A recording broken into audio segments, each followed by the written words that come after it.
ராமநாதபுரம் மாவட்டம் நயினார்கோவில் அருகே அயன் பெரியநேந்தல் கிராமத்தில் புதிதாக கட்டப்பட்ட ஸ்ரீ பாமாருக்மணி சமேத ஸ்ரீகிருஷ்ணன் ஆலய கும்பாபிஷேக விழா இன்று வெகு விமர்சையாக நடைபெற்றது. மங்கள் இசையுடன் நேற்று தொடங்கிய கும்பாபிஷேக விழாவானது விக்னேஸ்வர பூஜை, கணபதி ஹோமம், நவகிரக ஹோமம் உள்ளிட்ட பல்வேறு சிறப்பு ஹோமங்களுடன் யாகசாலை பூஜைகள் ஆரம்பிக்கப்பட்டது. தொடர்ந்து இன்று காலை 2ஆம் கால யாகசாலை பூஜை நடைபெற்றது. தொடர்ந்து மகாபூர்ணாகுதி தீபாராதனை காண்பிக்கப்பட்டது.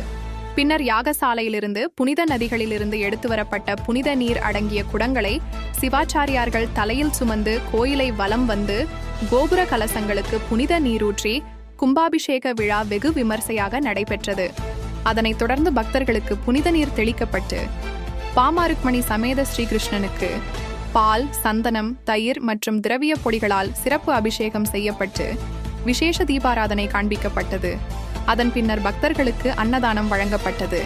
இவ்விழாவில் அயன் பெரியநேந்தல் யாதவர் சமூக மக்கள், இளைஞர் சங்கம், மகளிர் சங்கம் மற்றும் சுற்றுவட்டார பகுதிகளைச் சேர்ந்த திரளான பக்தர்கள் கலந்து கொண்டு சாமி தரிசனம் செய்தனர்.